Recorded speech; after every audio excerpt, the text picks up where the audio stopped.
रोती हुई लड़की और रोता हुआ लड़का बड़ा अच्छा लगता है, गुमसुम रहे, बोले नहीं, वो बड़ा गंभीर लड़का, वो बड़ा अच्छा लड़का, जो हंसे, जो अट्टहास करे, जो मुस्कुराए, वो ओछा लड़का, छिछला लड़का। ये हमारे असभ्यता का हमारे ऊपर एक आवरण है।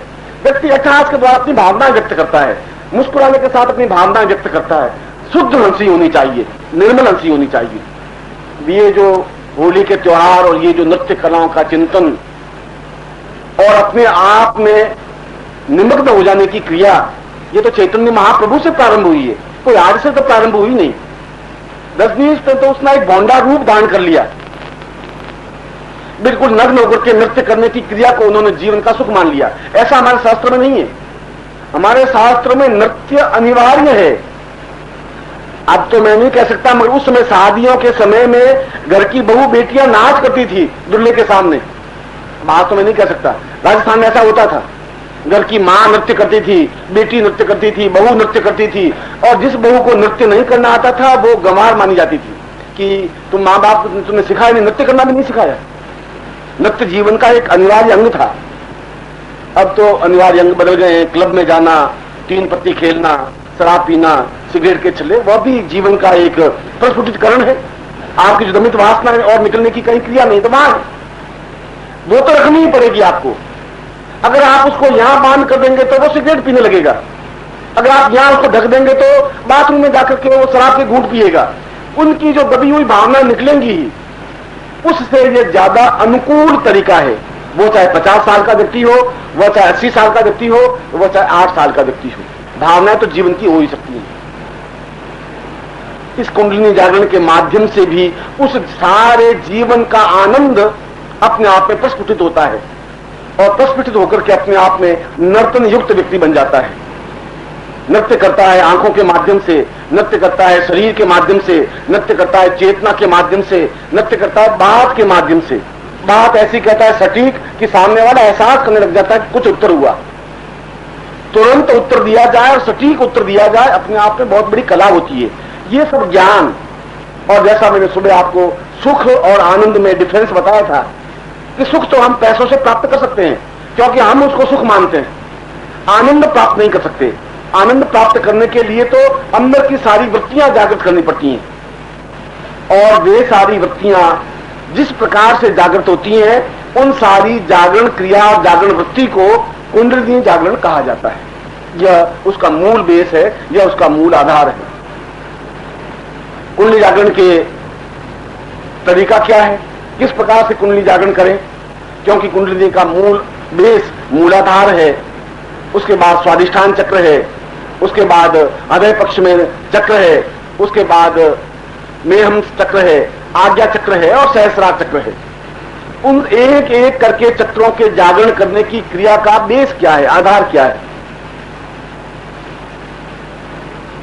शास्त्रों में इस बात को स्पष्ट रूप से बताया है कि व्यक्ति सही अर्थों में सांस लेना भूल गया है। सांस लेने की क्रिया का ज्ञान नहीं है।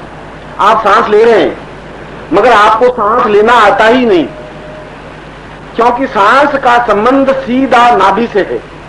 सांस का संबंध नाक से नहीं है। जब आप सांस लेते हैं तो सीधा नाभि का प्रदेश या नाभि स्थल अपने आप में स्पंदन युक्त होना चाहिए। यदि आपको देखना है तो अपने 4 महीने के बच्चे को जो खाट पे लेटा हुआ है, केवल 4-6 महीने के बच्चे को आप लेट करके देखिए, वो नींद ले रहा है, सांस ले रहा है, उसका पेट की नाभि थर-थर हिलती है, स्पंदन युक्त होती है, पूरी नाभि बराबर उसकी धड़कन युक्त बनी रहती है। और आप सांस लेते हैं तो नाभि पर, तो पूरे पेट पर पता ही नहीं पड़े नाभि कहां है ही कहां नाभि, उस पूरे लंबे चौड़े प्रदेश में घुसी हुई नाभि कहां है क्या मालूम। अब वहां कहां स्पंदन होगा। हमने बड़ा पाल पोस करके मक्खन घी खिला खिला करके फुला के रखा है। अब मैं पूछूं नाभि कहां है, कि यहाँ कहीं होगी गुरुजी, अब थोड़ा देखना पड़ेगा, कुछ अभी तो कुछ पता नहीं है। और मैं कहूं कि तू नाभि का स्पंदन कर भाई। अब नाभि का स्पंदन क्या, आप कितना ही सांस लें तो पेट न तो कुछ अंदर जावे न कोई पेट बाहर आवे। सांस लेने की सही प्रकार से ज्ञान यदि प्राप्त करना है तो उस 6 महीने के बच्चे से सीखना चाहिए कि सांस कैसे ली जाती है। सांस का सीधा संबंध नाभि से होता है, और जो सांस लेकर के सीधा नाभि को स्पंदन कर सकता है तो वह अपने चक्रों को स्वतः जागरण कर सकता है। मगर हमारे सारे शरीर में दुर्गंध युक्त वायु भरी हुई है।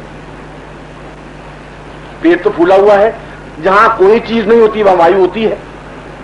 अगर शरीर में कुछ नहीं है, या तो नाड़ियां होगी, या मांस होगा, रक्त होगा, और कुछ नहीं होगा तो हवा होगी, वायु होगी ही, जिसको आप गैस्ट्रिक ट्रबल कहते हैं, जिसको आप गैस कहते हैं, जिसको आप किसी भी नाम से पुकार सकते हैं। वह वायु जब आप सांस लेते हैं तो कंठ तक यह वायु जाती है, बस। कंठ के बाद में वायु नीचे उतरती ही नहीं, जो आप सांस ले रहे हैं। और मैं कह रहा हूं आपको नाभि तक सांस लेना चाहिए, क्योंकि नाभि तक सांस लेंगे तो मूलाधार जागृत होगा। मूलाधार जागृत करने के लिए कुछ फोर्स लगाना पड़ेगा। ये एक जगह है, इसको आप लगाएंगे धक्का, ये बिल्कुल सुप्तावस्था में 15, 20, 25, 50, 100, 200 धक्के लगाएंगे तब अपने आप जागृत होगा। यदि सांप कुंडलिनी मार करके बैठ जाए तो आपने संपेरे को देखा होगा कि पुंगी बजाता है, फिर भी वो उठता नहीं है, तो हाथ से छेड़ता है उसको, 2-3 बार छेड़ता है, गोचा लगाता है, फिर वो फन फैला करके खड़ा होता है। क्योंकि सुप्तावस्था में वो कुंडलिनी है, उसको जागृत करने के लिए कुछ छेड़ने की जरूरत है, धक्का देने की जरूरत है। और अंदर जो नाभि में कुंडलिनी है, उसको धक्का कहां से देंगे आप? उसको धक्का देंगे ऊपर से सांस लेकर के, फोर्स से सांस छोड़ने की क्रिया से, और कोई तरीका ही नहीं। कोई लकड़ी के तिनके से या लकड़ी से तो उसको धक्का दे नहीं सकते।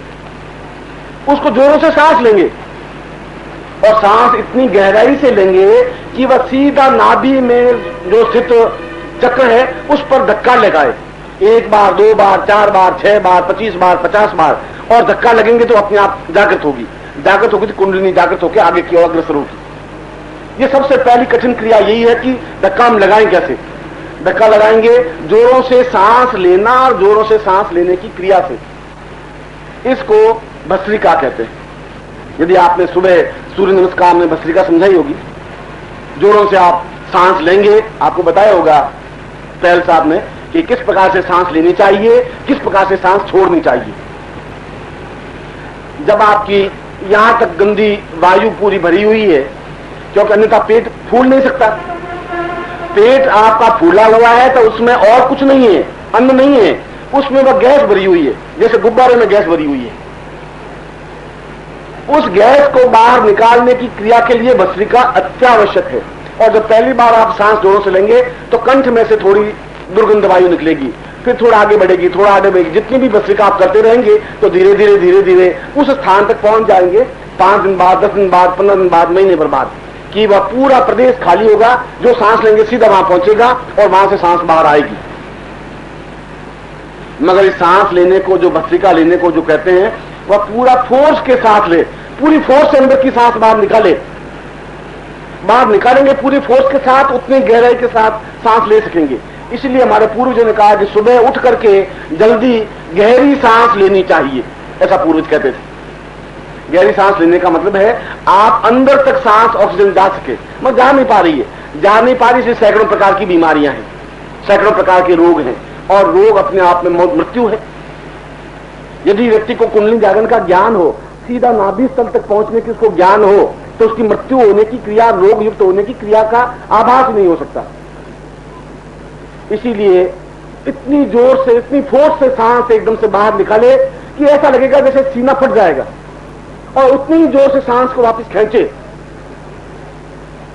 इन दोनों क्रियाओं को निरंतर करते रहने से एक स्टेज ऐसी आती है, वो कब आएगी? एक स्टेज ऐसी आती है, कब आएगी ऐसी? आप जितनी ही तेजी से भस्त्रिका करेंगे उतनी जल्दी आएगी। एक भस्त्रिका अगर कोई व्यक्ति करता है, एकदम ऐसा करता है, ये करता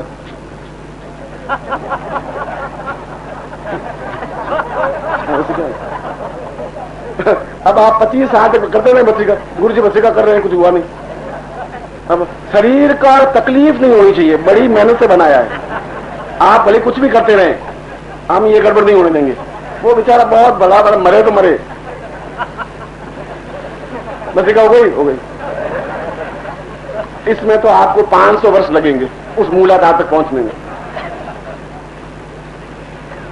भस्त्रिका का मतलब है बहुत ताकत के साथ, जैसा मैंने बताया, इतनी ताकत के साथ कि सामने 10 फुट पर आदमी बैठा हो तो वहां तक वायु आपकी पहुंचे, लगे कि कोई वायु पहुंची है, उतनी सरलता से वायु खींचे।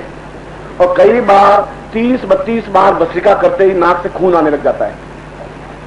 अगर नाक से खून आने लग जाए, खून का मतलब है खून के कण, तो समझना चाहिए कि भस्त्रिका सही हो रही है, क्योंकि नाक के अंदर और जितना सांस प्रदेश में छोटी छोटी ग्रंथियां पैदा हो जाती हैं, और जब जोरों से घर्षण होता है तो ग्रंथियां फूटती हैं तो रुधिर के माध्यम से बाहर आती हैं।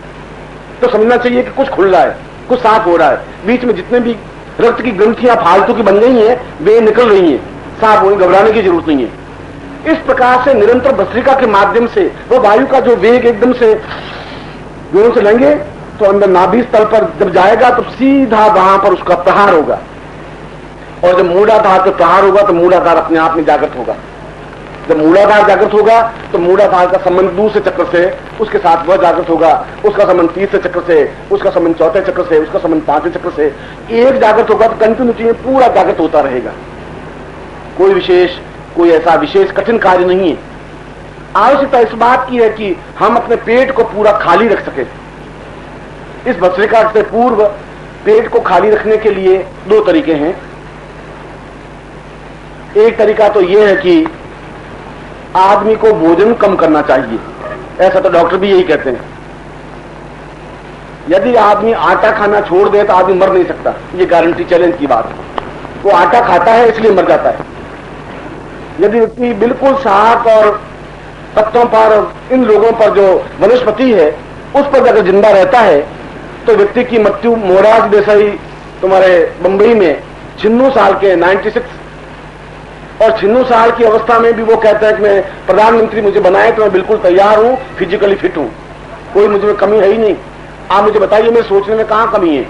एज उसकी 96 है और पिछले 30 वर्षों में उसने आटा नहीं खाया है, रोटी खाई नहीं, केवल 2-3 कटोरी सब्जी और सलाद, बस यही खाता है। मरा तो वो है नहीं, ये तो आपके सामने उदाहरण दे रहा हूं।